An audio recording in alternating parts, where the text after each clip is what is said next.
Are you sorry you asked? Like Vaden's going like, oh God. Yeah, I'm ready to move out of Pittsburgh and back to Canada. You've convinced me to get out of here. Can you get me a Canadian passport? Can I live in your basement? He thinks I'm kidding.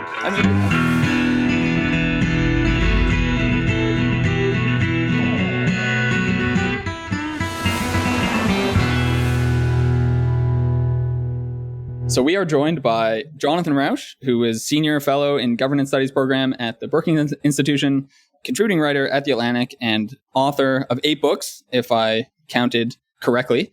Most importantly, for the purposes of this podcast, likes to foment revolution on geological timescales and has described himself as a radical incrementalist. So welcome to the Increments podcast, Jonathan, your spiritual home. You are my spirit animals, so I'm happy to be here. So I'm curious what you actually mean by being a radical incrementalist. Do you ever get pushback with that label? And is that still how you would describe yourself? It's, of course, semi-humorous, but the non-humorous part is that I'm conservative in this sense that change is very important. It must be constant, yet you have to be careful about too much too fast. It's easier to wreck things than it is to build things. Okay, so speaking of wrecking things, let's dive into a book you wrote a few years ago. Interesting transition there. I like that, Ben. Interesting. Yeah. Speaking of wrecking things, how about your book? It's my professionalism really coming out. These 5 years in the game have really honed my instincts. So in the Constitution of Knowledge, you lay out the social system of norms, rules that undergird our society's ability to produce objective knowledge. I would say that after having read it, I took your tone to be sort of cautiously optimistic. Obviously, you were taking issue with some of the trends around troll epistemology, as you call it, various tribalisms, various forms of misinformation. But my sense is that you were hopeful that many of the institutions that you view us as relying on were sort of functioning and had the ability to get better. And so I'm curious sort of where you sit now. Are you more pessimistic than when you finished the book, or how has your sort of attitude changed? I am slightly more optimistic about one of the trouble spots in the U.S. for the Constitution of Knowledge, which is academia. Because I think we're seeing some real efforts at reform and change there. And that was true even before the Trump administration came in with a baseball bat and attempted to use that as its tool of reform. I am a good deal more pessimistic about the Constitution of Knowledge in the governmental and political realm, where we now have an administration back in power, which this was not the case. I published my book shortly after the beginning of the Biden administration. A good chunk of the book is about how Trump and the MAGA movement followed people like Vladimir Putin and earlier propagandists in using very sophisticated propaganda techniques to confuse and disorient the public. Well, that's back, and it's back in a bigger way. It's now running the government, and you have people like conspiracy theorists and anti-vaxxers running, entire departments of government. So that's been a very bad development. Yeah, I can't help but notice that some of the examples you cite as doing a good job of upholding the Constitution of Knowledge, such as like the FBI, various social media companies, the Bureau of Labor Statistics, those have not necessarily weathered the storm extremely well. And we're definitely seeing some degradation on those fronts. Yes, well, you still see in these institutions some will from the professionals who run them to try to defend their norms and values. So it won't be all that easy to replace real statistics at the Bureau of Labor Statistics. This, for Canadian listeners, or for that matter, any listeners, this is the bureau that produces the key numbers on jobs and employment and unemployment. And those are compiled by hundreds of statisticians using a lot of very detailed formulas. It will not be super easy for the Trump administration to doctor those numbers. But they have replaced the person in charge of that service simply for delivering the truth. We've never seen anything quite like that. And yes, law enforcement in the United States is now in the hands of people who are willing to prosecute based on politics rather than based on truth. And we'll see how that goes. But it's a disturbing development. Can you say a bit more, perhaps, about what makes you optimistic about the universities? What reforms are you seeing that perhaps the news cycle isn't focusing on? Well, you have to go back a few years. But starting, 5, 6, 7 years ago, you had the organizations take shape like, for example, Heterodox Academy, which is now 10 years old, on whose board I served. That's a group of academics and scholars attempting to ensure viewpoint diversity and defend viewpoint diversity in universities. So this is the problem where you have entire departments and sometimes disciplines that are dominated by a single point of view, and that gets them into trouble, both in terms of finding truth and getting politicized. So that group formed. It's grown very substantially, chapters now in dozens of universities across the country. You had the foundation of the Academic Freedom Alliance, which is also a group of academics. This was started, I think, 3 or 4 years ago. It describes itself as a NATO for academic freedom, so that attacks on academic freedom anywhere are considered attacks on freedom everywhere and responded to. That's run by a guy named Keith Whittington out of Yale, super guy. You've had a movement of alumni free speech organizations, which are now dozens of campuses. The first was at Princeton, but these are alumni who are pressuring universities to maintain free speech and open discourse. I'm speaking to one actually in a couple of days, the one at MIT. You're seeing faculty groups organize. Harvard has one. It's called, Harvard Council for Academic Freedom. It's a faculty group to defend free speech and academic freedom. Steven Pinker, the famous psychologist, is one of the people involved in that. They've got several hundred members. There's one at MIT. I think there's now one at Stanford. Those are growing. So what you've seen, and there's more, there's debate programs springing up across the country for undergraduates to get involved in practicing free expression. And I could go on. So the point here is there's a lot of effort, still not large enough, but much more than there was even, say, in 2020 within universities to start moving in the direction of their basic charter, which is, it's really 3 things. First, it's open inquiry. Second, it's the discipline of fact, not politics. And third, it's viewpoint diversity, making sure there are plenty of different voices and that they can all be heard. So that makes me cautiously hopeful. So when I have this conversation with friends who are not part of academia, I think they view these moves professors and students are making, calls for free speech, etc. They look at these as basically cynical moves to try and thwart the Trump administration. They think that at their core, these institutions are still highly leftist, basically, that they haven't sort of left behind the woke ideology, if you will, that sort of captured them 2020s, 2021. And I'm curious if you think that critique is valid at all. It's valid up to a point. There's no question that, especially in certain humanities and social science disciplines, it's very hard to find a conservative. That's been well documented, and that's a hard problem to solve.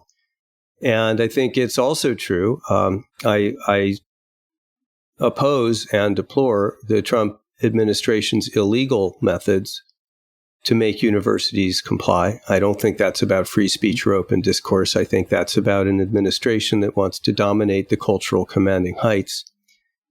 But that said, yeah, it's got their attention, and that means the phone is ringing at Heterodox Academy with academic leaders saying, okay, we see now we've got to fix this. But all of the developments that I cited to you 5 minutes ago were well underway before the Trump administration. And they are the result of a counterforce that's opening up in academia that's saying, okay, those of us who are not on board with making science the handmaiden of politics, those of us who don't want to decolonize everything, those who are here to do good research and good teaching, those of us who are moderates or political conservatives, those of us who are just good scholars and want to defend that. And by the way, that represents, I think, most academics in most universities and most departments. Not all, but not every place is Columbia. There's a lot of Arizona states in this country with a lot of good, dedicated faculty. So those developments were in train of those, the counterforce finally realizing if we don't get organized, we're going to lose these universities. We're going to lose them because of public opposition, and we're going to lose them because of internal corruption. And I think ultimately, if change is going to stick, that's where it needs to come from. It's got to come from the academics, recommitting to what I call the constitution of knowledge. Okay, so yeah, let's move in that direction. Let's talk for a second about how to uphold and fight for the constitution of knowledge, which, just for the audience who perhaps hasn't read the book or hasn't heard the phrase, I'll just very briefly summarize as how I said it earlier, sort of the distributed social systems involving both hard and soft norms about how we make progress and produce knowledge and get on the same page with respect to moving forward. And this involves everything from journalism to academia to news outlets to government. It seems to me that while there are legal rules, some legal rules upholding the constitution of knowledge, so you might have something like, defamation laws, intellectual property laws, etc., much of it relies on sort of softer cultural norms, just things we expect from people, various modes of intellectual honesty. One, I guess, do you agree with that most of it is upheld by soft cultural norms? And two, insofar as you think the constitution of knowledge is sort of under threat, do you think it would be wise to try and enshrine more of those norms as laws?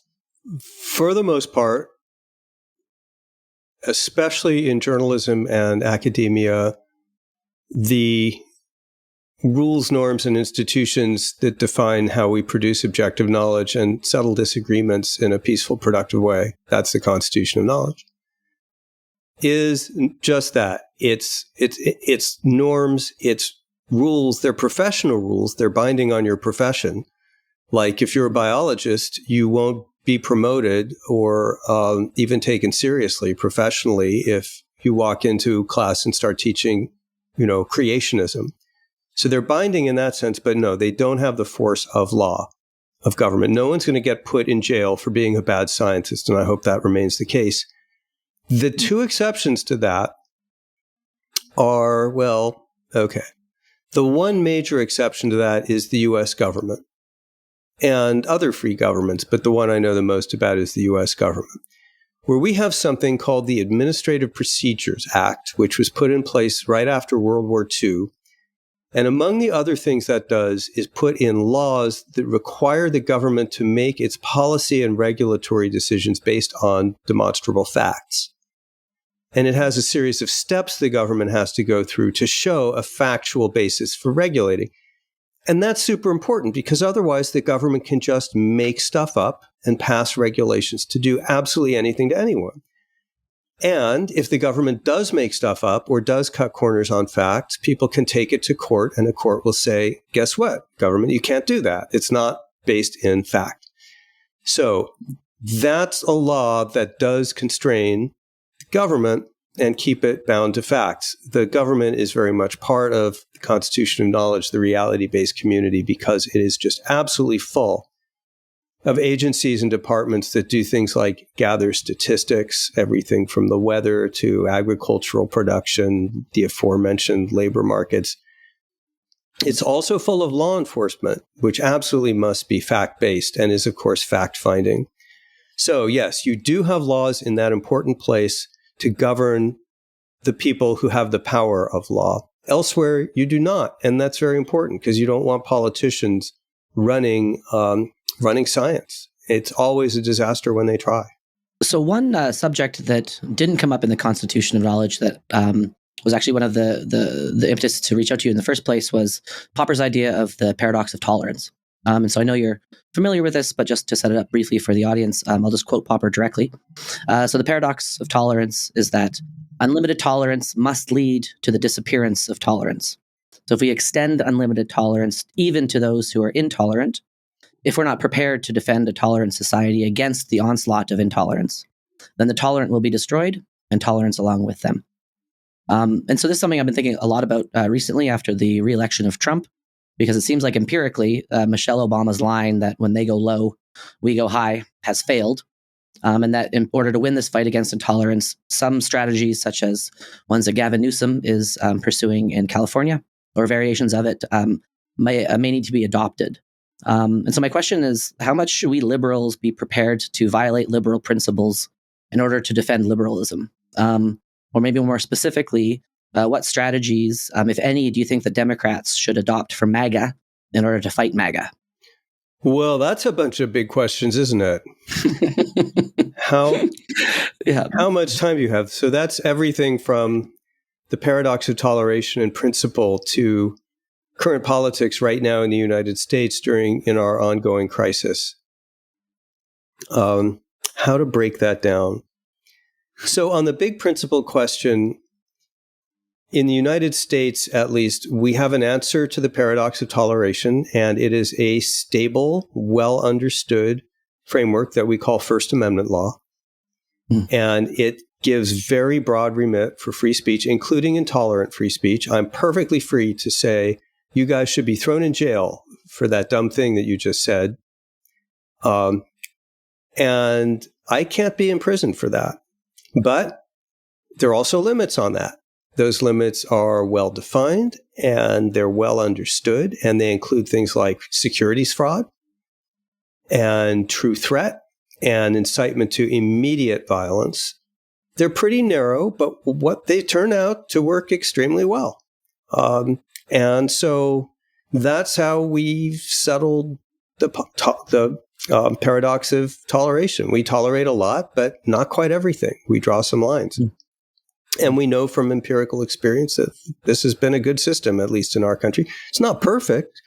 I mean, you have people who can say terrible things and inspire terrible acts. But it works much better than other alternatives and pretty darn well.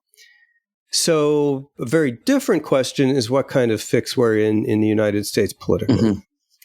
And that is a big and very difficult question. If you're asking what Democrats can do right now, they can't do very much because they are completely shut out of power. This is not sure when this podcast will air, but at the time we're recording, we're about to have a showdown over what little the Democrats can do, whether they're going to try to shut down the government to at least exert some influence. But when you have a single party in control of the entire government and acting in unison at the behest of a patrimonialist or authoritarian figure, then you're in an extremely dangerous situation. It is very important that civil society organize itself to counter this. And we've seen a lot of that in the United States. We've seen big demonstrations. We see many groups that have filed lawsuits and become organized. That's helpful. It's very important that the courts hold up. And so far, the American courts, we can argue a bit about how well the Supreme Court is doing, but the lower courts are doing great. They've been a real bright spot. The biggest disappointment, failure, and general catastrophe has been the United States Congress. The Constitution was written on the assumption that when one branch makes a power grab, the other branch will step in. The branch that has the power to step in is Congress, primarily not the courts. Congress, however, has been co-opted by the MAGA movement and is doing absolutely nothing, even in the face of outrageous executive incursions on its powers. Just saying appropriations bills, those are money bills. Well, they're just suggestions. We don't have to spend the money. Or without a declaration of war, we can go around targeting civilians of foreign countries and just kill them. And these are things Congress could stop, but it hasn't. So it's a kind of crisis. It's an ongoing rolling crisis situation. And I guess you guys are Canadians, so I can't kid with you. I think it's getting worse and not better right now. Are you sorry you asked? Like Vaden's going like, oh God. Yeah, I'm ready to move out of Pittsburgh and back to Canada. You've convinced me to get out of here. Can you get me a Canadian passport? Can I live in your basement? He thinks I'm kidding. I mean, Vaden and I were actually talking about this a bit before you hopped on, and we're a bit confused about why some other countries aren't actually taking advantage of all this instability in the U.S. in terms of inviting academics and founders. Oh, they are big time. And are they? Oh, yeah. Okay, nice. Yeah. That's good to hear. Yeah, Europe is doing it. China is a big beneficiary of this. They're saying, hey, you can't get a visa to do your postdoc in the U.S. Hey, well, just come to the University of Meiningen and whatever. Yeah, it's a bonanza for these other countries, including, as I say, China can't believe its luck. I mean, the United States, we are picking apart our alliances, which took, 80 years to build? I mean, for heaven's sake, we're treating Canada more harshly than Russia? It's insane. China is going like, holy moly, all we have to do is sit here and watch while the superpower commits suicide. Okay, well, I hope Canada does implement some more of those policies and takes advantage of. Hey, I'm coming if you'll let me. So back to say strategies that the Democrats can adopt from MAGA. For example, counter-gerrymandering. So in normal times, I would be very against gerrymandering. However, we aren't in normal times, and so I can easily see the argument against counter-gerrymandering, which is essentially the slippery slope style fallacy that how do we pull the brakes once it begins. However, like if they are planning on redistricting such that the 2028 election is no longer fair, then maybe these kinds of measures might be necessary. So I'd love to hear your thoughts both on the gerrymandering push, but then also Newsom's social media strategy. Does your audience know what gerrymandering is? Do you want to take a crack at it, or should I? Why don't you do it? You're the host. So gerrymandering is essentially redefining all of the districts within a particular state such that you can guarantee, just based on population voting patterns, to have more seats in the House of Representatives or in Congress. And so there's a push, I believe, in Texas to just do this explicitly to favor Republicans. And this is where my knowledge of the Constitution kind of breaks down, because I don't know what rules are at the state level versus the federal level. But I gather that Newsom is able to do a similar thing in California, and essentially to reclaim the seats that would be lost in Texas. Yeah, that's a very well done. I wish Americans knew a tenth as much about Canada as Canadians appear to about the United States. Yeah, gerrymandering is as old as the hills. It's actually named after a founding era politician named Elbridge. Here's a trivia point that you didn't know. Elbridge, Gerry, but he pronounced it Gary. So actually it should be gerrymandering, but never mind. And wasn't it something to do with salamanders? Yeah. So this is like in the early 1800s. In, I think it was Massachusetts, one of the parties created a district, a congressional district that was so convoluted in shape that it looked like a salamander, and it was dubbed because of Elbridge Gerry was involved. It was dubbed the gerrymander, and here we are. So this is as old as the hills. It is a peculiarity of American politics that politicians can pick their voters instead of the other way around. They can, it's called cracking and packing districts so that it's easier for one party to win. The Texas legislature is dominated by Republicans, and at President Trump's behest, they gerrymandered 5 additional seats for themselves. California, under the leadership of Republican Governor Arnold Schwarzenegger, passed a measure to ban gerrymandering. A number of states have done that, and they have special commissions which try to create fair districts which are competitive. California did that. As a result of the Texas gerrymander, the Democrats in California who run that state say, okay, 2 can play this game. We're going to do a gerrymander as well, and we're going to take away 5 Republican seats, offsetting what Texas is doing. And that's controversial for just the reason you said. Do we stand on principle and say, well, those other people are doing it, but we're not, which is what Schwarzenegger wants to do? Or do you say we're in a desperate situation against an authoritarian party that's trying to rig the system, and so we just got to fight? So this is not an easy question, and your opinion is as good as mine. I tend to think, though, that in this situation, it is better to have some political symmetry and to counter these tactics, if only as a way to make them pay off less in the future. In the long run, if gerrymandering doesn't work, it will be easy to pass national level reforms that would bar it. The problem is state level reforms, which is all we have right now, don't work because then one state's at a disadvantage compared to the others. So a short way of saying, I mean, no one cares what my opinion is, but I think what California is trying to do makes some sense in the current environment. It's unfortunate that we're here, though. You know, it's not a good. Look, this is a really bad situation. It's hard to imagine measures that can be taken now that won't just exacerbate the problem in the future, even if it's taken by, quote, our side. Well, as I just said, the hope is the tit for tat. If it can be shown over time that no one party gains an advantage from gerrymandering, that would create a better environment for both sides saying, okay, maybe we don't need to do this. So, but we'll see. That's just that's an interesting point. One possible scenario. And I know you've written about social media in the Constitution of Knowledge. And one thing that the MAGA movement seems to have done much better than the Democrats is dominating the social media landscape, both in terms of, let's just say, batshit insane tweets, but also in terms of long-form podcast conversations with podcasters who most Democrat politicians wouldn't typically give the time of day.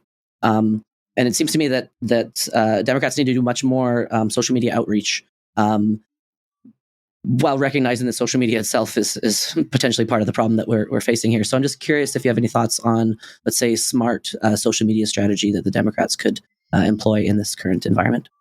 No, I don't really think much about that specific problem. I know that Democrats are obviously thinking about it. They're at a disadvantage, as you say, in the social media space.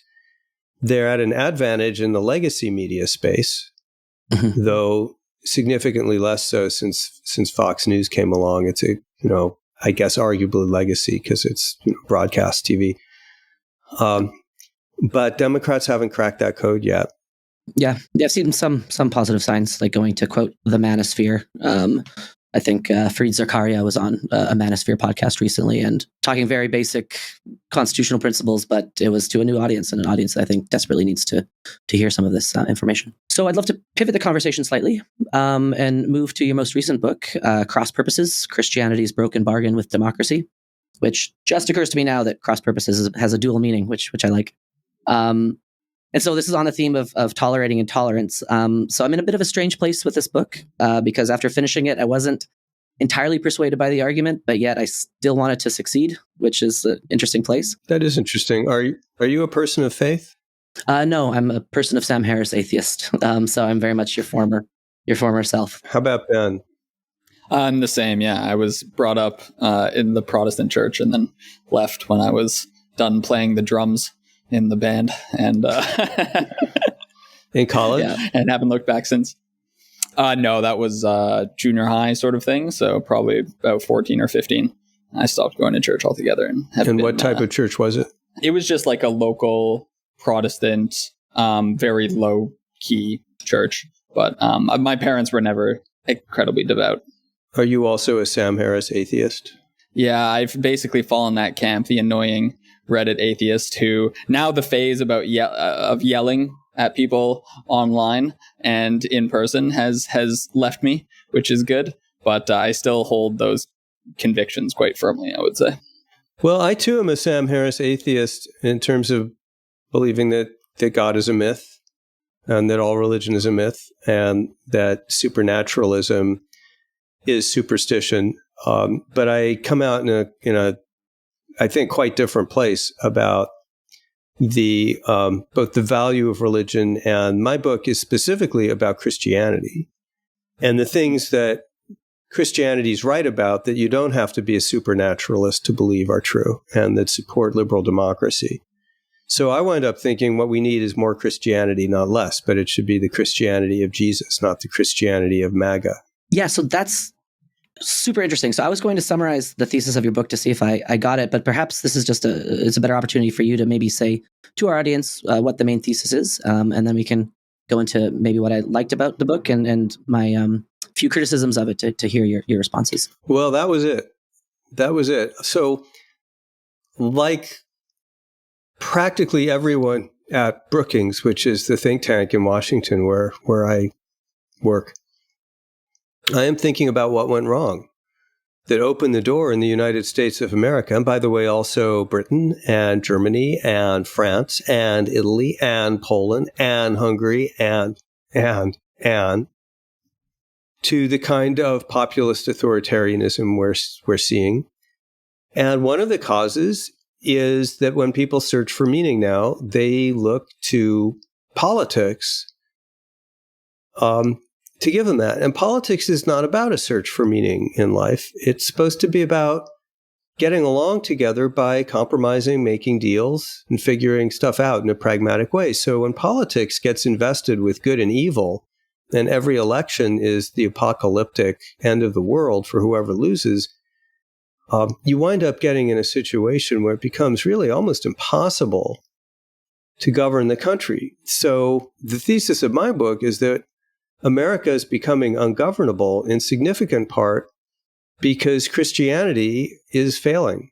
We've seen the story that you guys tell of leaving churches is the story of American Christianity and Christianity throughout the West, actually, over a longer time frame. And that's millions of people leaving the church. But unfortunately, they're not leaving the church to be like, fulfilled by their local clubs and commitments. They're leaving the church and becoming zealous partisans. Meanwhile, the church is becoming secularized and politicized. That happened first in the mainline churches in the 70s, 80s, and 90s. They kind of steered to the left and got politically oriented. And then the conservative churches, the white evangelicals, steered way to the right. They became MAGA's base. 82% of evangelicals, white evangelicals, voted for Trump. And that's been true consistently. They've become an auxiliary of the Republican Party and the MAGA movement. So Christianity's become politicized and politics has become religified, and that's just a big mess. So in your book, you have a very interesting discussion of what you call sharp Christianity. And I'd love just for our audience, for you to explain what you mean by sharp Christianity. And in particular, you talk about going to a conference on religion and civic life and having a number of conversations with pastors who are noticing, let's say, a lot of changes in their parishioners. And so if you could just talk a bit about that, what you saw when you spoke to these pastors and what actually is happening within the evangelical world at the moment. By sharp Christianity, I mean a Christianity that becomes politicized, polarized, divisive. It shrinks as people leave who are there for the teachings of Jesus. And as those people leave, it becomes sharper and fiercer about pursuing the culture wars. That by no means describes all Christians or all churches, but it's been the tendency steadily over the last number of decades in the U.S. And it's accelerated in the Trump era. So sharp Christianity is that divisive, polarizing type of Christianity. As you alluded to, Vaden, it's not primarily top-down. In the 70s and 80s, when the religious right, as it was then called, moved into politics, that was pretty much top-down. That was some famous people like Jerry Falwell and Pat Robertson and so on, who were driving that. The current wave is bottom-up. Pastors don't like it. And a lot of them are either quitting or want to quit because people are coming to church and they're bringing their politics to church. They're saying, if we don't win the next election, we're going to lose everything. We're going to lose our country. We're going to lose our Christianity. We're going to lose the culture. So we have to fight. And pastors are trying to pastor against that, but that's hard for them to do because people just go to the next church or they fire the pastor. So that's the situation we're dealing with. That's what I mean by sharp Christianity. And how does this interact or intersect with Christian nationalism? Can you talk a bit about Christian nationalism and what it is as a movement, how it overlaps or differs from sharp Christianity? And I'm slightly just confused about how what it means, how it interacts. And so anything you can say to elucidate that would be helpful. You're in good company, Vaden, because everyone is confused about the meaning of Christian nationalism because it does not have a settled definition. I see. It's an amalgam of different movements and ideas, and they range from small numbers of very fierce people who want to replace the government, U.S. government, or any other government for that matter, with a theocracy, movements with names like the New Apostolic Reformation and the Seven Mountain Mandate, and some of the extremists who showed up on January 6th with crosses to take over the U.S. Capitol. That's a small number, though. And then other definitions are very loose and include people who just answer yes to questions like it's better if the leader of the U.S. government is a Christian. And that's a lot of people, and a lot of those people are, just regular people who are Christians and think that would be good. So there is no standard definition, and how you define it, it can be a very large group of people, it can be a very small group of people. The best definition I've come across is basically just people who think that being Christian should mean you win in politics. That's kind of my working definition. It doesn't try to be scientific or precise, but it's basically people who think, well, as Christians, if we're losing, we're doing it wrong. Believers in Christ should be winning in politics. That was not Jesus's view at all. That's the opposite of Jesus's view, actually, or at least it's orthogonal to it. And by that definition, there's a lot of people now who think that. I worry about that not so much from the political point of view, because I think the system can handle Christians being involved in politics. I think that's very often a very good thing, actually. What I worry about is that it corrupts the church. As you remember from your Bible days, in Matthew 4, Jesus prepares for his ministry after being baptized by going on a 40-day fast in the wilderness. And there he encounters Satan, who takes him to the highest mountaintop in the globe and shows him all of human dominion and says, all of this will be yours if you bow down and worship me. Satan knows Jesus is super powerful. Does Jesus take the deal? You probably remember from your religious upbringings, Jesus says, no dice. He says, go away, Satan, and begins his ministry by rejecting power. So, approximately 2016 years later, Donald Trump goes to Dordt College, January of 2016. He's running for president the first time. He goes to an white evangelical college in Iowa, and he says two things. And I bet you didn't know he said both of these things in the same speech. He says, first, if you vote for me, if I'm president, you will have power, and you won't even need anyone else. Remember that.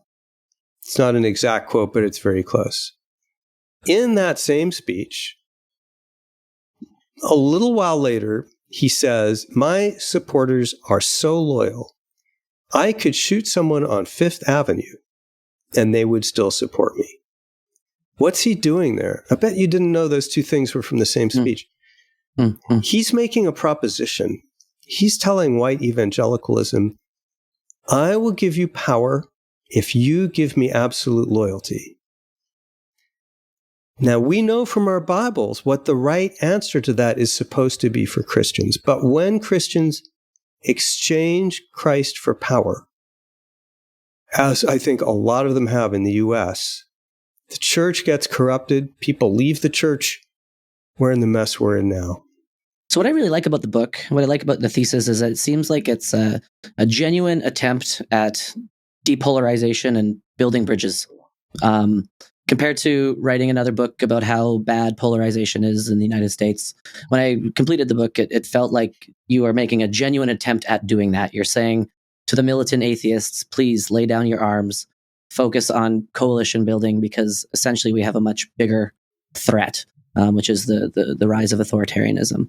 And so from that perspective, I can completely see why this is a pragmatically wise strategy and why I want the book to succeed, because I think the arguments of, let's say, the New Atheist 2008 era Christianity is dumb this is less important to bicker about right now. But I'm still struggling to be fully persuaded of the thesis in defense of Christianity, because it seems like if what you're saying logically holds, we would want more Christianity, more Mormonism. We would want to find a secular community and say, you guys should all become Christian. And knowing what we know about, say, any population, 10% LGBT in that population, we're essentially saying to them that you guys have to fall on your sword, that you have to live believing falsehoods for the betterment of society. And so I'm sure I've gotten some of those details wrong, but I guess my question is, like, are you in favor of a public policy that seeks to undo the secularization of America? Do you want to see fewer atheists like ourselves, more evangelicals in the United States? No, of course not. I mean, I'm an atheistic homosexual Jew, or if you prefer, a Jewish homosexual atheist. Yeah, as I've seen you described in every podcast up until now. So I thought And people ask me, a lot of Christians say, so are you going to convert? And I say, no, that's not the point at all. I'm not trying to social engineer the population or tell people what they need to believe. I'm about two things. The first is, I think we need more Christianity from Christians. It is still the predominant religion in America. It is still our founding religion. Specifically, I mean white Protestantism. The Black Protestant church is not in as much trouble. Catholic Church, not in as much trouble, Mormon, etc. The big trouble spot has been white Protestantism, its politicization, its becoming sharp, and so forth. And I want to say we need more Christianity from Christians. And we desperately need that because, I point out, you don't have to believe that Jesus died and was resurrected to say that Jesus' teachings, some of them are fundamentally important and true. And those are the three core teachings that match up very closely with the teachings of John Locke and James Madison, which is, don't be afraid. Don't go through life hunkered down as if every election is the next and as if, you're always hysterical. That's not what Jesus wants. He wants you to live in a world where you can approach the world in a calm and rational way. And you've got to have that in democracy too. Jesus also teaches, the Bible also, Christian Bible, teaches imitate Jesus. Jesus is, in many ways, the first liberal because he believes in the equal dignity of every human being.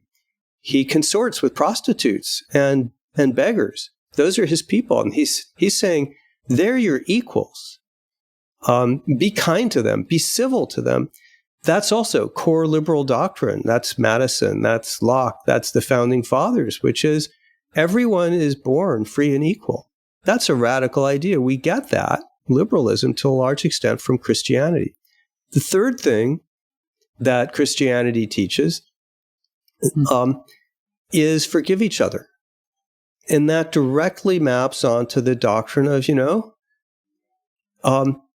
you can't run a liberal society if any time you get in power, the first thing you try to do is wipe the other side off the map. Destroy their institutions, shut down their universities, shut down their TV stations, politicize the armed forces, arrest them when someone gets assassinated, threaten that you're going to shut down all of their institutions and use the full. That is authoritarianism. Liberalism is about, you know what, you're going to have to share the country when you win, because someday the other side might win. That maps very well onto Jesus' doctrine of forgive others because you have a lot to be forgiven for yourself. So I sit here as a gay atheist Jew, and I say we need more of those doctrines right now. And only Christianity is in a position to really teach those to Christians. So that's what I want in this book. So there's also something I want from secular people like me, which is not to convert to Christianity, but to be more welcoming of it. I put myself very much in this camp. As you know, if you've read the book, it's framed as an apology to my former roommate in college, who was the first real Christian that I encountered. Because there was a lot of my life when I was dismissive and kind of, I don't know, hostile, maybe even contemptuous of believers.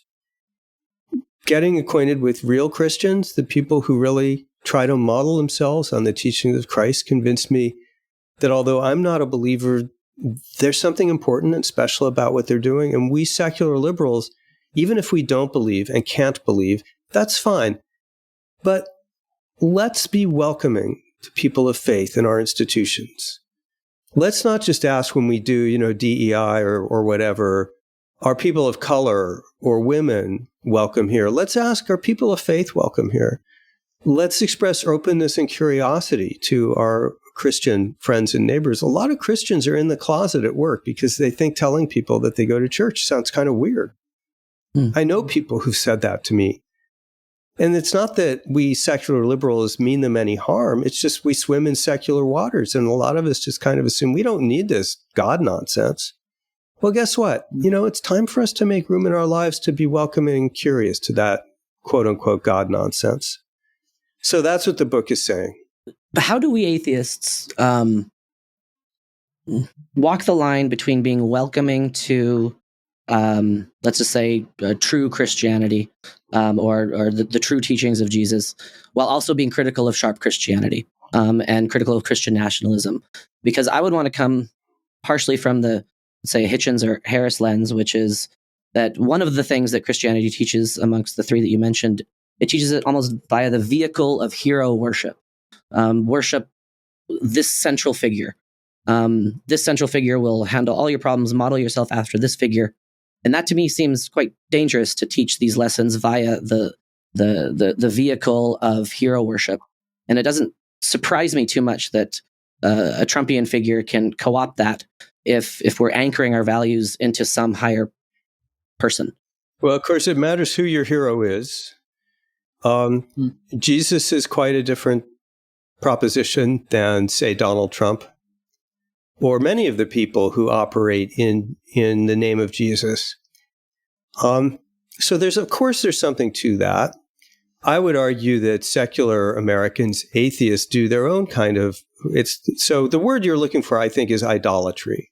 Yes. Idolatry can be about a particular person, or it can be about a doctrine. You see a lot on the secular left of idolatry, where there's really almost worshipful religious zeal attached to an idea. This can be radical environmentalism. It can be wokeness. Yes.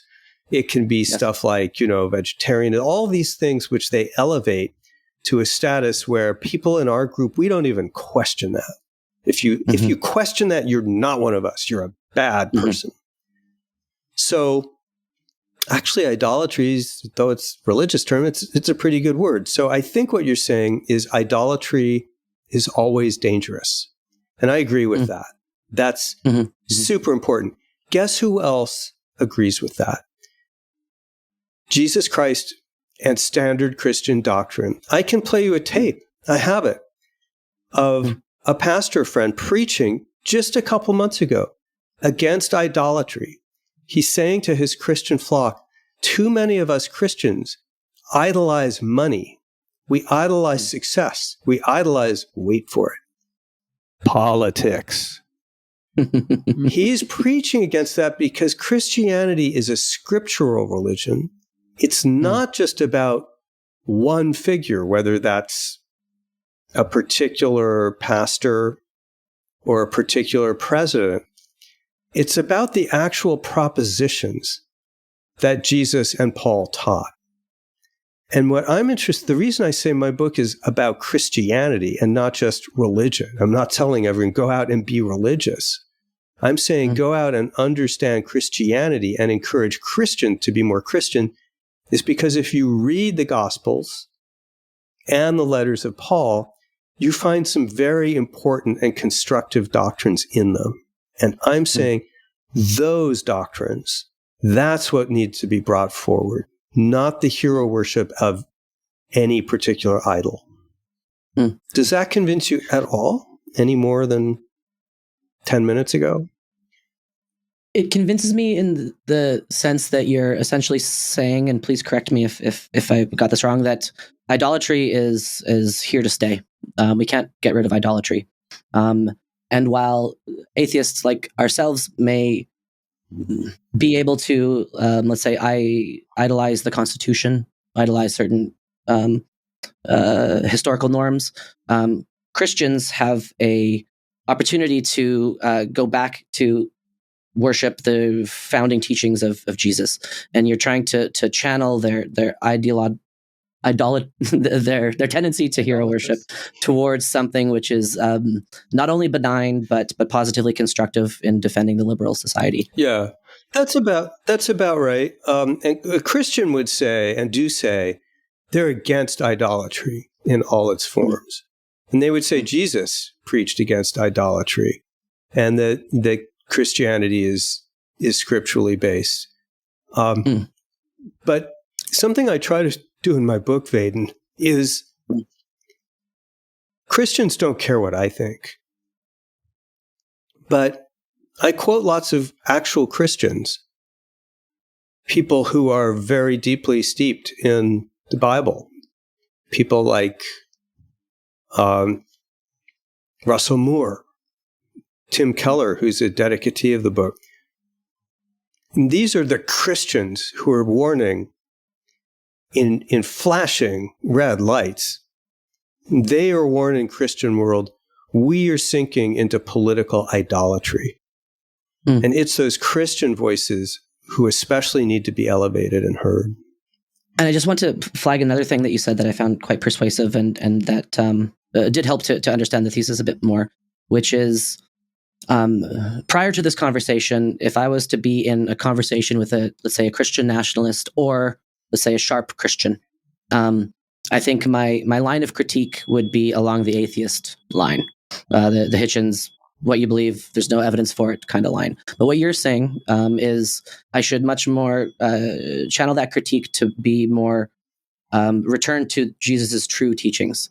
And so rather than trying to convert them entirely over to my atheist ways, an easier rhetorical move, an easier, let's say more pragmatically wise line of critique would be to return them to the true teachings of Jesus. And that would be a smaller move for them. And so to the extent that you're saying that, I find that quite interesting and persuasive. Yeah. Yeah, well, I would add to that I think you and I, and for that matter, Ben, for example, we should go and read the teachings of Jesus. We don't have to believe in the supernatural idea that he died and resurrected to understand that those teachings are foundational for Western civilization, and they're orthogonal to anything that was taught before by the Greeks and Romans, and most of what was taught after by most Christians. And they're very important and very powerful, and they're also very inspirational for the people who gave us secular liberalism. That's why we have that close overlap.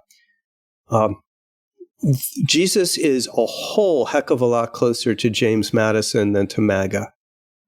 So you're not alone in extolling some of the virtues of Christianity. There is what I might call sort of a wave of new religiosity or new Christianity in the air. And I don't think you're completely aligned with all of the thinkers who are promoting it. I have in mind people like Ayaan Hirsi Ali, for instance, who was obviously a famous atheist and then has sort of come back, or rather adopted Christianity. You might say similar things of Jordan Peterson, etc. And again, I'm sure you have differences of opinion with these people. But in some ways, I think this thesis, or some variant of it, is having a lot of cultural influence. I'm noticing that younger people, if my dating life is any reliable signal, many younger people are going to church and are sort of more open about it. Whether they would have done it in secret, I guess, is another question. And I'm having trouble getting on board with this for the following reason. So it's hard for me not to view your thesis as somewhat pessimistic, in that it advocates religious ideals that we know to be flawed in some ways, at least a secular leaning person like myself, or presumably like all three of us, know to be flawed in certain ways. So while you can find germs of wisdom in there, and you can find many good ideas, there are also many, many bad ideas.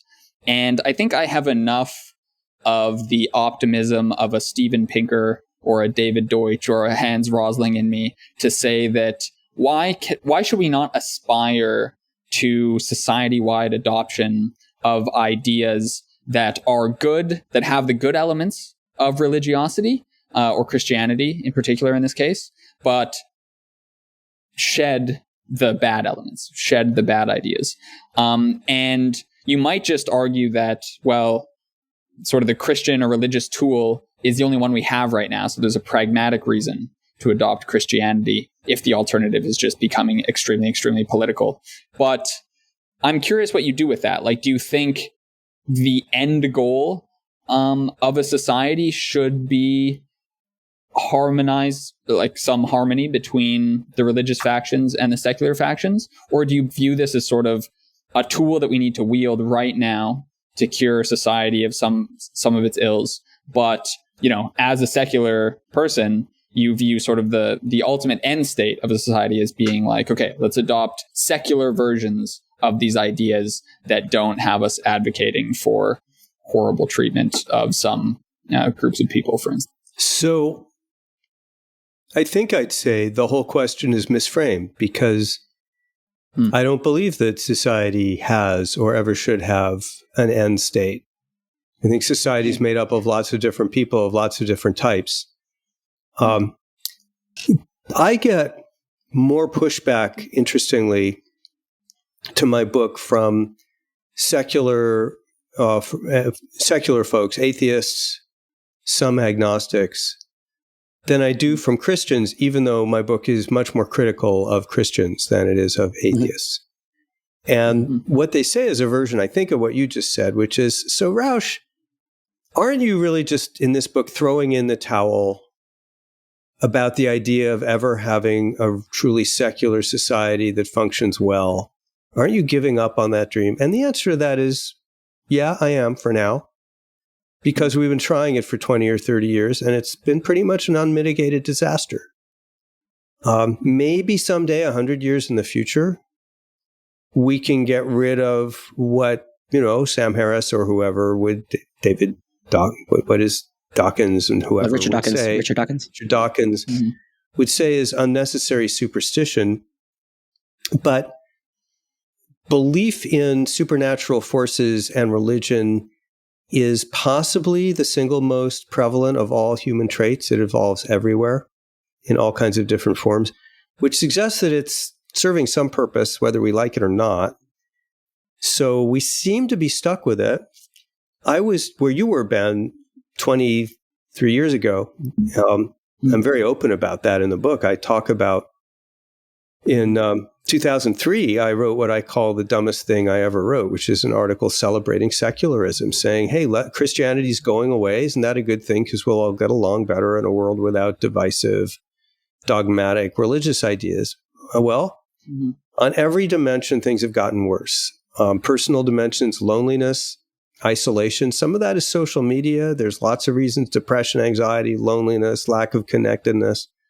So there's lots of things going on, but it seems pretty clear that nothing has really stepped up to replace the social connections and sense of purpose that religion can give people. And in America, we're talking, let's be honest, okay? We're talking about the collapse of Christianity, not Judaism, because that's not Islam. They're just not major religions. At the political level, you've had people find, it turns out, other religions. And instead of being 2,000-year-old traditions that have evolved complicated morality and understand how to bind communities together in ways that, when properly directed, can focus them on charity, on good works, on how to get along with others, how to forgive them, how to live according to the principles of Jesus. These other things, these substitute religions, are pretty much all about politics, polarization, getting your way, taking extreme views, never compromising. making society ungovernable. So I'm confronted. I'm an empiricist at bottom. That's part of what being a radical incrementalist is. You just have to look at the world and look at what happens and react to that. And I look at the world and what's happened and says, okay, my secular experiment, secularization is not working out the way I hoped it was. I don't know that it's reversible. And I'm not here to say, we got to somehow turn this around by making Ben Chug into a Christian. It's not going to happen. It's not my business if you're a Christian or not. But I can say the two things I said earlier. One is, let's us secular people be more welcoming and appreciative of the people of faith among us and their importance in our world and society, instead of saying to them, you know what, we'd be better off without your superstitious nonsense. And then second, to the extent we can, let's help them elevate the messages in their faith, in Christianity, which support us in our secular faith. I liken the secular and the Christian sides of American liberalism, liberal democracy, to two boards, neither of which will stand up on its own, but can lean against each other. Does that convince you at all? Are you ready to give up now on secular America without superstition? Yeah, I'm having some sort of epistemological existential crisis, I think. I mean, so especially with respect to the empirics, I mean, I think you're making excellent points. And for someone like me to continually flail around and say, but, we know there's all these problems with religion, while, people, like you say, are getting more isolated, more lonely, and asocial behavior is on the rise, and people are just less happy than they were 20 years ago.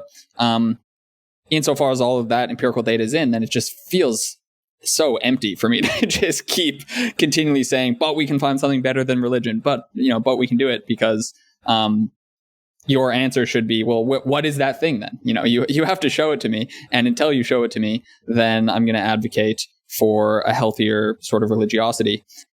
Why do you find yourself, what is it about that you find yourself resisting? Is it your identity as a non-believer? Does that feel challenged in some way? I think it's less about identity for me. I think, perhaps unfairly castigate your thesis, it feels mildly condescending, I think, because I sit from a place where I think these ideas are wrong. I think I think worshiping this book that was written 2,000 years ago, clearly by very fallible humans, and assuming that the word of God is contained in here, I think that's a bad idea and false. And it feels odd for me to then advocate to someone else, to turn around to them and say, well, you're not quite as enlightened as me. And even though I don't take these ideas at face value, even though I don't believe these things, I want you to believe them, because I think you'll act better if you do, and society would be better off if you do. I can't shake the idea that, like, well, shouldn't I just treat them as I'd want to be treated in that case, to borrow Jesus's golden rule there? If I would want someone to be, I guess, honest with me about the failures, or why they're skeptical of the Bible in the first place. That's well put. That's very, very interesting. Believe me, Ben, I am a homosexual American born in 1960. And I do not need to be told by anyone how Christians have behaved in ways that are bigoted, cruel, ignorant, anti-scientific, and did severe damage to millions of people like me, and including me. I grew up in a world in the 60s and 70s. You literally could not turn on the car radio on a Sunday and not hear a sermon saying that homosexuals were a stench in God's nostrils. It was in the name of Christianity that we have been persecuted since the 13th century. And don't even get me started on Jews and atheists. So I am only too well aware of the dark side of Christianity. And yet, there is also so much in Christianity and in the Bible in terms of its moral teaching that is important and true, and in fact, revolutionary. The whole idea that human beings are created equal, that's a new idea. No one believed that. They thought that was a nutty idea. Of course, some people are born better than others. The whole idea that, you treat the prostitute with equal dignity as Caesar, completely nuts.